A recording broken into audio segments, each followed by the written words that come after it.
ఒక్కడే ఒక్కడే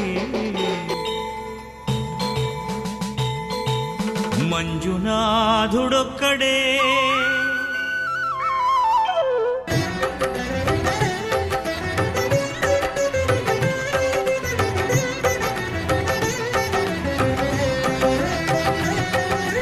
ఒక్కడే ఒక్కడే మంజునాథుడొక్కడే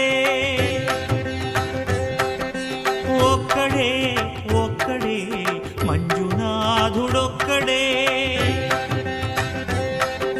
శక్తికి భక్తికి ఒక్కడే భక్తికి ముక్తికి ఒక్కడే దిక్కొక్కడే ఒక్కడే ఒక్కడే మంజునాథుడొక్కడే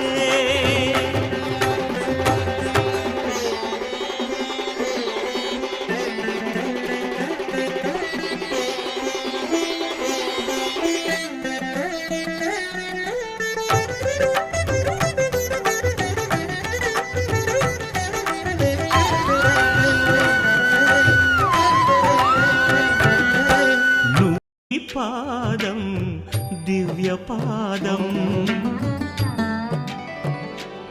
ప్రణవమూలనాదం ప్రథమలోక పాదం ప్రణతులే చేయలేని కరమేలా ఈ కరమేలా ఈ పాదం పుణ్యపాదం ధరమేలే ధర్మపాదం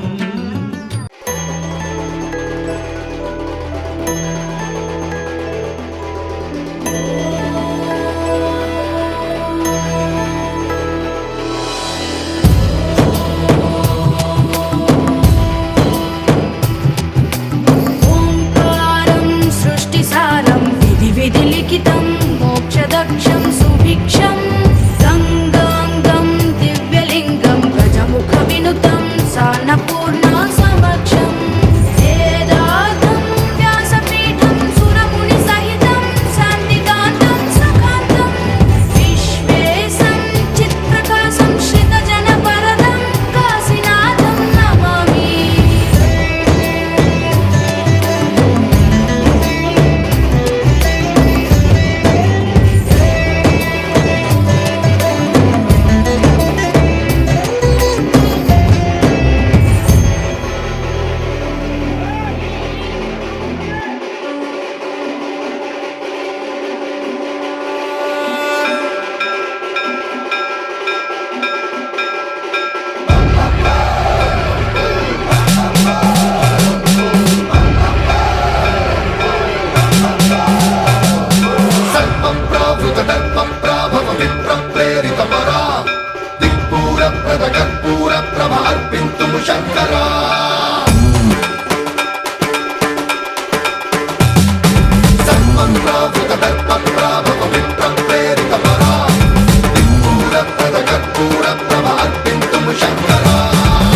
శివ శంకర హర హర శంకర జయ జయ శంకర దిగిరారా ప్రియ తాండవ శంకర ప్రకట శుభంకర ప్రళయ భయంకర దిగిరారా శివ శివ శంకర హర హర శంకర జయ జయ శంకర దిగిరారా ప్రియ తాండవ శంకర ప్రకట శుభంకర ప్రళయ భయ రావడానికి మానవ జన్మ గొప్పది. ఆ జన్మను సార్థకం చేసుకోవాలంటే ఇటువంటి గురువులన్న మానవ జన్మ తుళ్ళి పడితివా వదలదు కర్మ ఎనుకదో ముసలుకో నిజమేదో తెలుసుకో పరమశివుని తలుచుకో.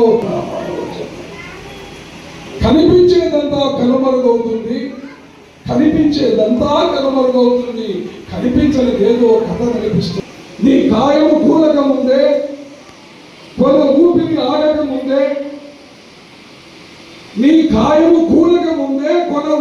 ఆగక ముందే కాల యముడు రాకముందే ఎలిగి మసలరా మళ్ళీ దొరకున మానవ జన్మ తుళ్ళి పడితుగా వదలదు కర్మ. కాబట్టి గురువులు ఆ రేణుగా కాబట్టి జగద్గురువులు పంచాచార్య జగద్గురువుల తర్వాత శివాచార్యుల సేవలో గురు పరంపర సాక్షాత్ పరబ్రహ్మ తస్మై శ్రీ గురవే నమః. ಗುರುವಿಗೆ ಮೊಟ್ಟಮೊದಲ ಸ್ಥಾನ ಇಚ್ಚಿನಾರು. ಒಂದು ಕ್ಷಣ ನಮಗೆ ಅಷ್ಟು ಅವಶ್ಯಕತೆ ಇದೆ. ಮೇಲೆ ಆಂಧ್ರ ಕನ್ನಡ ಬರುತ್ತೋ ಇಲ್ವೋ ಅನ್ನೋದು ಒಂದು ದಿನ ಇಲ್ಲದೆ ನಾವು ಯಾರು ಏನು ಮಾಡಲು ಸಾಧ್ಯವಿಲ್ಲ. ನಂಬಿಕೆ ಪಕ್ಕದಲ್ಲಿ ಕಾಲ್ಗೇಟ್ ಬಾಕ್ಸ್ ಇರುತ್ತೆ. ಮುದುಕಿ ಕನ್ಫ್ಯೂಷನ್ ಆಗಿ ಮೊಮ್ಮಗ ಕೊಟ್ಟ ಮಲಮನ್ನು ಬಿಟ್ಟು ಕಾಲ್ಗೇಟ್ ಅಂತ ತಂದಂದ್ರು ತನ್ನ ಪಕ್ಕದಲ್ಲಿ ಇಟ್ಕೊಂಡ್ಬಿಡ್ತಾರೆ. ಮೊಮ್ಮಗ ಪ್ರೀತಿಯನ್ನು ಕೊಟ್ಟಿದ್ದಾನ ಅಂತ ದಿನ ರಾತ್ರಿ ಅಮ್ಮ ರಾತ್ರಿ ಹಚ್ಕೊಂಡು ಬೇಗ ಕಡಿಮೆ. ಮೊಮ್ಮಗನ ಪ್ರೀತಿಯನ್ನು ನೆನಪಿಸ್ಕೊಂಡು ಈ ಮಲಮ ಹಚ್ಕೊಂಡು ನೋವು ಕಡಿಮೆ ಆಗುತ್ತೆ ದಿನ ಅದನ್ನ ಹಚ್ಕೊಳ್ತಾರೆ. ಹಚ್ಕೊಂಡು ನೋವು ತುಂಬಾ ಕಡಿಮೆ ಆಗಿಬಿಡುತ್ತೆ. ಮತ್ತೊಂದ್ಸರಿ ಬರ್ತಾನೆ 2 ತಿಂಗಳಾದ್ಮೇಲೆ ಮೊಮ್ಮಗ ಅಮ್ಮ ಹೇಗಿದೆ ಅಂದ್ರೆ ಪುಣ್ಯ ಬರಲಪ್ಪ ನಿನ್ಗೆ, ಎಂತ ಚಲೋ ಮಗ ತಂದ್ಕೊಟ್ಟು ನನ್ನ ಕಾಲು ನೋವು ಕಡಿಮೆ ಬಿಡ್ತದೆ, ಇನ್ನೊಂದ್ಸರಿ ಬಂದಾಗ ಇನ್ನೊಂದು ತಗೊಂಡ್ ಬಂದ ಹೌದಾ ಅಂತ ಹೇಳಿ ನೋಡ್ತಾನೆ. ಆ ಕನ್ನಡಿ ಇರ್ತದ ಹಾಗೆ ಇರುತ್ತೆ. ಅವ್ನಿಗೆ ಆಶ್ಚರ್ಯ ಆಗಿಬಿಡುತ್ತೆ. ನಾನು ಪುಟ್ಟದ್ದು ಬೇರೆ ಯಾವ್ದು ಹೆಚ್ಚಿಗೆ ನೋಡಿದ್ರೆ ಅದು ಕಾಲ್ಗೇಟ್ ಇಷ್ಟ. ಆಗ ಅವ್ನು ಏನು ಅನ್ನೋದಿಲ್ಲ, ಯಾಕಂದ್ರೆ ನಂಬಿಕೆಗಿಂತ ನಂದು ಕಾಳಜಿ ಮುಖ್ಯ ಅಂತ. ಹೌದು ಹಾಗೆ ಇನ್ನೊಂದು ತಂದ್ಕೊಡ್ತೀನಿ ಅದು ಇನ್ನೊಂದ್ಸರಿ ತರುವಾಗ ಬಣ್ಣ ಬೇರೆ ಏನು ಅನ್ಕೋಬೇಡ ಅಂತ ಹೇಳ್ತಾನೆ ಅಷ್ಟೇ ಸೂಕ್ಷ್ಮವಾಗಿ. ಅಂದರೆ ನಂಬಿಕೆ ಇದ್ದರೆ ಕಾಲ್ಗೇಟ್ ಕೂಡ ಮೊದಲಾಗಿ ನೋವನ್ನು ಕಡಿಮೆ ಮಾಡಿದ್ರೆ ನಂಬಿಕೆ ಮೇಲೆ ನಮ್ಮ ಪಾಪವನ್ನು ಕಳೆಯೋದಿದೆ. ನಂಬಿಕೆ ಮೀರಿದ್ರೆ ಏನೂ ಮಾಡೋಕ್ಕಾಗೋದಿಲ್ಲ. ನಂಬಿದರೆ ಎಲ್ಲವೂ ಕೂಡ ಆಶೀರ್ವಾದ ಆಗುತ್ತೆ. ನಿಮಗೆ ಗೊತ್ತಿರ್ಬೋದು ಶಿಶುನಾಳ ಶರೀಫರು, ನಾವೆಲ್ಲ ಕಥೆಗಳನ್ನ ಕಥೆಯಾಗಿ ಕೇಳ್ತೀವಿ, ಕಥೆಯನ್ನ ಪಾಠವಾಗಿ ಮಾಡ್ಕೊಳ್ಳೋದಿಲ್ಲ. ಶಿಶುನಾಳ ಶರೀಫರು ಕಫ ಉಳಿದ್ರೆ ಇದು ಗೋವಿಂದ ಭಟ್ರು ಕಫ ಉಳಿದ್ರೆ ಗೋವಿಂದ ಭಟ್ರು ಉಗುಳ್ತಾರೆ, ಶರೀಫರು ತಗೊಳ್ತಾರೆ. ಹೆಂಗ್ರಿ ಅಂತ ಹಿಂಗ್ ಮಾಡ್ಕೊಳ್ತೀವಿ ನಾವು. ನಂಬಿಕೆ ಅಂತಲ್ಲ. ವಿಮಾನದ ಮಹಾತ್ಮರ ಸನ್ನಿಧಿಯಲ್ಲಿ ಒಬ್ಬ ಭಕ್ತನ ಹೋಗ್ತಾನೆ, ಒಬ್ಬ ಆಗ ಸಾಧನ ಹತ್ರ ಗೋರಿಗಳ ಹತ್ರ ತುಂಬಾ ಹಸಿವಾಗಿದೆ ಅಂತ ಹೋಗ್ತಾನೆ. ಅದೆಲ್ಲ ಕಥೆ ಇಲ್ಲ, ತುಂಬಾ ವಿವರ ಹೇಳೋದಲ್ಲ, ಸುಮ್ಸ ಇದು ಹೇಳ್ತೀನಿ. ತುಂಬಾ ಹಸಿವಾಗಿದೆ ಅಂದ್ರೆ ಗಂಗಾ ನದಿಯ ದಡದಲ್ಲಿ ಒಂದು 15 ದಿವಸದಿಂದ ಒಂದು ಹೆಣ ಬಿದ್ದಿದೆ, ಅದು ಕೊಳತೋಗಿದೆ. ಆ ಹೆಣದ ಕೊಡೆಯ ಭಾಗವನ್ನು ತಗೊಂಡು ಬಂದು ತಿನ್ನೋ ಅಂತ ಹೇಳ್ತಾರೆ. ಗುರು ಹೇಳಿದ ಮಾತು ಮೀರುವಂಗಿಲ್ಲ ಪರಂಪರೆಯಲ್ಲಿ. ಹಾಗೆ ಆ ವ್ಯಕ್ತಿ ಹೋಗ್ತಾನೆ, ಏನಪ್ಪ ನಾನು ನೋಡಿ ಹಸ್ಕೊಂಡು ಬಂದಿದ್ದೀನಿ, ನಾನು ಇಷ್ಟು ದೂರದಿಂದ ಬಂದಿದ್ದೇನೆ. ಕರ್ನಾಟಕ ವ್ಯಕ್ತಿ ಅವರು ಸ್ವಾಮಿರಾಮ್ ಅಂತ. ಅಲ್ಲಿ ಹೋಗ್ತಾರೆ, ಗಂಗಾ ನದಿಯ ದಡದಲ್ಲಿ 15 ದಿವಸದ ಕೊಳತು ಹೋದಂತ ಹೆಣದ ಕೊಡೆಯ ಭಾಗವನ್ನ ತಗೊಂಡ್ ಬಾ ಅದನ್ನು ತಿನ್ನೋದಿರ್ತಾರೆ. ಗುರುವಿನ ಮಾತು ಮೀರುವಂಗಿಲ್ಲ ಅನ್ನೋ ಪರಂಪರೆಯನ್ನು ತೆಗೆದುಕೊಂಡು ಹೋಗ್ತಾನೆ, ಮುಚ್ಚಿಕೊಂಡು ಹೋಗ್ತಾನೆ. ಮನಸ್ಸೆಲ್ಲ ಕಿಂಚಿದಿರುತ್ತೆ. ಅವ್ರು ಒಳಗೆ ನಗ್ತಿರ್ತಾರೆ. ತಿನ್ನು ಅಂತ ಹೇಳ್ತಾರೆ. ಅವರ ನಂಬಿಕೆ ಎಷ್ಟು ಮಾಡಿದ್ರೆ ಗುರು ಹೇಳಿದ ಮಾತು ಮೀರಬಾರ್ದಂತ ನಂಬಿಕೆ ತೆಗಿ ನೋಡಿದಾಗ ಅದೆಲ್ಲ ಅದೇ ತಾನೇ ಹುಟ್ಟಿ ಬಂದಂತ ಒಂದು ಕಾಯಿಪಲ್ಯ ಹಣ್ಣುಗಳಾಗಿರ್ತದೆ. ಇದು ಸಾಧ್ಯವಾಗಿದ್ರೆ ನಂಬಿಕೆ ನಿಮ್ಮ ಮೇಲೆ. ನಮ್ಮಲ್ಲಿ ಸಾಧನೆ ಇಲ್ಲ, ಸಾಧಕ ಪ್ರಶ್ನೆ ಏನ್ ಮಾಡೋದು? ನಿಮ್ಮಲ್ಲಿ ಸಾಧನೆ ಇದ್ರೆ ಕಲ್ಲು ಹೂವಾಗುತ್ತದೆ, ಹೂ ಹಣ್ಣಾಗುತ್ತದೆ. ಏನ್ ಬೇಕಾದ ಅದನ್ನು ಉದಾಹರಣೆಗಳು. ನಂಬಿಕೆಯಲ್ಲಿ ಸಾಧನೆ ಇಲ್ಲ, ನಂಬಿಕೆಯೂ ಇಲ್ಲ ಅಂದ್ರೆ ಪ್ರಶ್ನೆ ಮಾಡಿದ್ರೆ ಬುದ್ಧಿಗೆ ಒಲಿಯೋದಲ್ಲ ಆಧ್ಯಾತ್ಮ, ಭಾವಕ್ಕೆ ಒಲಿಯೋದು ಆಧ್ಯಾತ್ಮ. ಭಾವದಲ್ಲಿ ದೇವರಿಲ್ಲದೆ ಹೋದ್ರೆ ದೇವರು ಕಾಣಿಸೋದೇ ಇಲ್ಲ. ಭಾವದಲ್ಲಿ ದೇವರಿದ್ರೆ ನೀವು ನನಗೆ ದೇವರಾಗಿ ಕಾಣ್ತೇನೆ, ನಿಮ್ಮನ್ನೇ ದೇವರು. ನಾನು ಇವತ್ತು ಆ ಹೆಣ್ಮಗಳು ಹಾಡು ಕೇಳೋದು ನೋಡ್ತಿದ್ದೆ. ಅದು ಯಾವ್ದು ಮಂಜುನಾಥ್ ಹಾಡ್ಬೇಕಾದ್ರೆ ಅವ್ರು ಕೊನೆಯ ಹಾಡು ಮುಗಿಯೋತ್ತೆ, ಕಣ್ಣಲ್ಲಿ ನೀರು ಬಂದು ಯಾರು ಹೇಳಿದ್ರಪ್ಪ ಅವ್ನು ಹಾಡು ಅಂತ ಹೇಳಿದ್ರೆ ಅವರು ಹಾಡು ಅವ್ರು ಹಾಡುವಂಗೆ ಮಾಡಿದಂದ್ರೆ ಭಾವದಲ್ಲಿ ಅವ್ರ ಪಕ್ವತೆ ಏನಿದೆಯಲ್ಲ, ನಾವು ಎಲ್ಲಿ ತನ್ಮಯರಾಗುತ್ತೋ ಅಲ್ಲಿ ದೇವರು ಪ್ರತ್ಯಕ್ಷನಾಗುತ್ತಾನೆ. ಭಾವದಲ್ಲಿ ತನ್ಮಯತೆ ಇಲ್ಲ, ನಂಬಿಕೆಯಲ್ಲಿ ಗಟ್ಟಿತನ ಇಲ್ಲ, ಮತ್ತು ದೇವ್ರ ಕಾಣ ಇಲ್ಲ, ಗುರುಗಳಿಲ್ಲ ಅಂದ್ರೆ ಇಲ್ಲ, ಇದ್ದಾನಂದ್ರೆ ಇದ್ದಾರೆ. ಪಾದೋದಕ್ಕೂ ಕೂಡ ಅಷ್ಟೇ. ನಾವು ನಂಬಿ ಮಾಡಿದ್ದಾರೆ ಇವತ್ತಿಗೂ ಕೂಡ ಪಾದ ತಗೋತೀವಿ, ಮನೆಗೆಲ್ಲ ಸಿಂಪಡಿಸ್ತೀವಿ. ಅದೇನೋ ಒಂದಿದೆ ಸೈಕೋಥೆರಪಿ, ಮಾನಸಿಕ ಚಿಕಿತ್ಸೆ ಇದ್ದಂತೆ. ಅದರಲ್ಲಿ ಶಕ್ತಿ ಇದೆ. ಸುಮ್ಮನೆ ಅಷ್ಟೇ ಅಲ್ಲ, ಅದ್ರ ಹಿಂದೆ ವಿಜ್ಞಾನ ಹೇಳ್ತೇನೆ.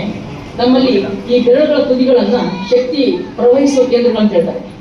ಈ ಕೈ ಮಾಡ್ತಾರಲ್ಲ, ಆ ಕೈಯಿಂದ ಬರುವಂತ ಶಕ್ತಿ ನಮ್ಗೆ ಗೊತ್ತಿಲ್ಲದೆ. ಈಗ ನಾವು ಈ ಮೊಬೈಲ್ ಮಾತಾಡ್ತಿರ್ತೀವಿ, ಕಾಣ್ತಾವ ಶಬ್ದಗಳು, ವ್ಯಕ್ತಿ ಕಾಣ್ತಾರ ಮಾತಾಡ್ತೀವಿ ನಾವು. ಕಾಣದಿರುವ ಅಲೆಗಳು ನಮಗೆ ಕೇಳಿಸುವಂತೆ ಮಾಡ್ತಿದ್ರೆ ಕಾಣದಿರುವ ಆಶೀರ್ವಾದ ನಮಗೆ ತಲುಪ್ತಾ ಇರ್ತದೆ. ಆ ಕಾಣದಿರುವ ಆಶೀರ್ವಾದ ತಲುಪಿಸುವಂತ ಕೇಂದ್ರಗಳ ಈ ಕೈಗಳು, ಆ ಶಕ್ತಿಯನ್ನು ಪ್ರವಹಿಸುವ ಪಾದದ ಮೂಲಕ ಬರುವ ನೀರಿನಲ್ಲಿ ಶಕ್ತಿ ಇರ್ತದೆ. ನಂಬ್ರಿ ನೀವು. ಗುರುಗಳು ಕೂಡ ಅದರ ತಕ್ಕಂದನೇ ಸಾಧನೆ ಮಾಡಬೇಕಾಗುತ್ತದೆ, ತಪಸ್ ಮಾಡಬೇಕಾಗುತ್ತೆ, ಅನುಷ್ಠಾನ ಮಾಡಬೇಕಾಗುತ್ತೆ. ಗುರುಗಳಿಗೆ ಹೇಳುವಷ್ಟು ನಾವು ದೊಡ್ಡವರಲ್ಲ. ನಾವು ಈ ರೀತಿ ನಂಬಿದ್ದಾದರೆ ಅಡುಗೆಗಳಲ್ಲಿ ಶಕ್ತಿ ಜಾಗೃತವಾಗುತ್ತದೆ. ಅಂತ ನಂಬಿಕೆ ನಮ್ಮಲ್ಲಿ ಬಂದುದಾದರೆ ಈ ಎಲ್ಲ ಪ್ರಸಾದ, ಪಾದೋದಕ, ವಿಭೂತಿ, ರುದ್ರಾಕ್ಷಿ, ಲಿಂಗ, ಮಂತ್ರ ಇವುಗಳೇನಿವೆಯಲ್ಲ, ಭಸ್ಮ, ಇವೆಲ್ಲವೂ ಕೂಡ ನಮಗೆ ಅದ್ಭುತವಾದಂಥ ಶಕ್ತಿಗಳಾಗಿವೆ. ನಾವು ಅದನ್ನು ಸುಮ್ಮನೆ ಕಾಡಿ ಎಲ್ಲೋ ವಿಭೂತಿ ಯಾವುದೋ ಕೈಯಲ್ಲಿ ಬಂದು ಹೆಂಗ್ ಬೇಕಂದ್ರೆ ಹಚ್ಕೊಂಡು ಮಾಡ್ತಿರ್ತೀವಿ. ಸುಮ್ಮನೆ ಒಂದು ಕ್ಷಣ ಏನು ನಂಬಿದ ದೇವರ ಸಂಘಗಳು ಬಹಳ ಆಗ್ತಾ ಹೋದಂಗೆಲ್ಲ ನಮ್ಮಲ್ಲಿ ಒಡಗು ಬಹಳ ಆಗ್ತಾ ಇದೆ. ಅವ್ರು ಮಾಡ್ತಾರೆ ಬಿಡ ಅಂತೇಳಿ ಇವ್ರ ಮನೆ ಕುಂದಿರೋದು, ಅವ್ರು ಮಾಡ್ತಾರೆ ಅಂತೇಳಿ ಇವ್ರ ಮನೆ ಕುಂದಿರೋದು, ಹಿಂಗಾಗಿದೆ. ಒಂದು ಮತದಲ್ಲಿ ಕುಲಗಳು ಬಹಳ ಆದಾಗ, ಒಂದೇ ಮತದಲ್ಲಿ ಕುಲ ಬಹಳ ಆದಾಗ ಆ ಕುಲಕ್ಕೂ ಮತದಲ್ಲಿ ವೈರಸ್ ಅನ್ನುವಂಥದ್ದು ಪ್ರಾರಂಭ. ಈ ಭಾಗದ ತಪಸ್ಸುಗಳಾಗಿರುವಂತಹ ಚನ್ನಬ ಶಿವಗಳು ನಡೆದಾಡಿ ಹೋಗಿದಾರ, ಅನೇಕ ಪೂಜ್ಯರು ಬಂದು ಹೋಗಿದ್ದಾರೆ. ಆಲೂರು ಪಟ್ಟಣ ಅಂದ್ರೆ ಎಲ್ಲಾ ಜಗದ್ಗುರುಗಳಿಗೂ ಎಲ್ಲಾ ಪೂಜ್ಯರಿಗೂ ಬಹಳ ಪರಿಚಯ ಇರುವಂತ ಗ್ರಾಮ, ಪಟ್ಟಣ. ಇದಕ್ಕಾಗಿ ಅಂತ ಕೇಳಿದ್ರೆ ಆಲೂರಿಯಲ್ಲಿರುವಂತಹ ಸಂಕಲ್ಪ ಮಾಡಿದ್ರೆ ಅದು ಅಷ್ಟು ವಿಜೃಂಭಣೆಯಿಂದ ಮಾಡ್ತಾರೆ ಎನ್ನುವಂತ ಒಳ್ಳೆ ಹೆಸರು ಪಂಚಪೀಠಗಳಲ್ಲಿ ಉಳ್ಕೊಂಡಿದೆ. ಆ ಒಳ್ಳೆ ಹೆಸರು ಚಿರಕಾಲ ಉಳಿಬೇಕು. ಆ ಹೆಸರು ಹಂಗೆ ಇಟ್ಕೊಳ್ಬೇಕಂದ್ರೆ ಇಲ್ಲಿರುವಂತ ಸಂಘಗಳು ಅದು ಯಾವ ಹೆಸರು ಇಟ್ಕೊಂಡು ಸಂಘ ಮಾಡಿದ್ರೆ ತಮಗೆ ಗೊತ್ತು. ಆ ಎಲ್ಲಾ ಸಂಘಗಳು ಒಗ್ಗಟ್ಟಾಗಿ ಈ ಕಾರ್ಯಕ್ರಮ ಮಾಡಬೇಕಂತೇಳಿ ಈ ಸಭಾ ಮುಖಾಂತರ ನಾವು ಗುರುಗಳಾಗಿ ಅವ್ರಿಗೆ ಆಜ್ಞೆ ಮಾಡ್ತಾ ಇದ್ವಿ. ಇಲ್ಲಿ ಬಹಳ ಜನ ಸಂಘಗಳು ಬಂದಿಲ್ಲ, ಅವರೆಲ್ಲರೂ ಕೂಡಿ ಇಲ್ಲಿ ಕಾರ್ಯಕ್ರಮ ಮಾಡಿದಾಗ ನಿಜವಾಗ್ಲೂ ರೇಣುಕಾಚಾರ್ಯ ಜಯಂತಿ ಒಂದು ಅರ್ಥಪೂರ್ಣವಾದ ಕಾರ್ಯಕ್ರಮ ಆಗ್ತದ. ಈ ಒಂದೇ ಕಾರ್ಯಕ್ರಮ ಅಲ್ಲ, ಬಸವ ಜಯಂತಿ ಮಾಡ್ರಿ, ಪುರಾಣ ಪುಣ್ಯಕಥೆ ಮಾಡ್ರಿ, ಇಲ್ಲಿ ಮಂಡಿಗಿರಿ ಮಠದಲ್ಲಿ ಪುರಾಣ ಪ್ರಾರಂಭ ಕರೆಯನ್ನು ತಮ್ಮೆಲ್ಲರಿಗೂ ನೀಡುತ್ತಾ ಈ ವರ್ಷ ಅಯ್ಯಾಚಾರ ಮಾಡಿಸ್ಕೊಂಡಿರುವಂತಹ ಒಟುಗಳಿಗೆ ಮತ್ತು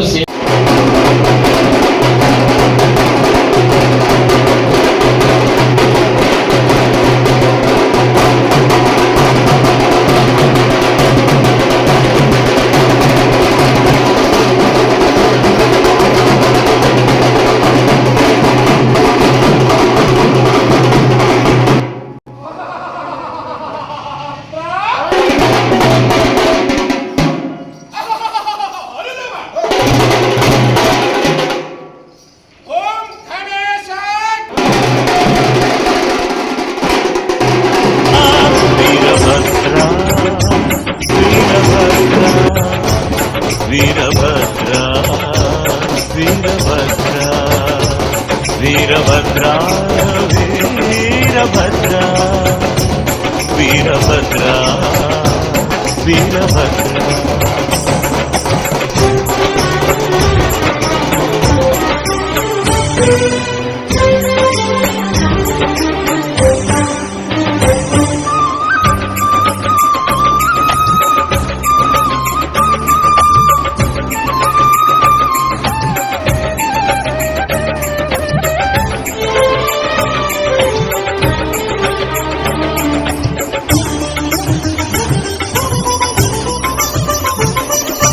ನಿನ್ನ ಅಪ್ಪಣೆ ಪಡೆದೆ ಮಗಳ ಮದುವೆ ಮಾಡಿದೆ, ಮಗಳ ಬಾಳಲಿ ಏಕೋ ಏನು ವಿರಸ ಕಾಡಿದೆ, ಗಂಡ ಹೆಂಡಿರ ನಡುವೆ ಏಕೆ ಇಂಥ ದೂರವು, ಎಲ್ಲ ಬಲ್ಲವನೇ ನೀನೇ ಇಳಿಸು ಮನದ ಭಾರವು.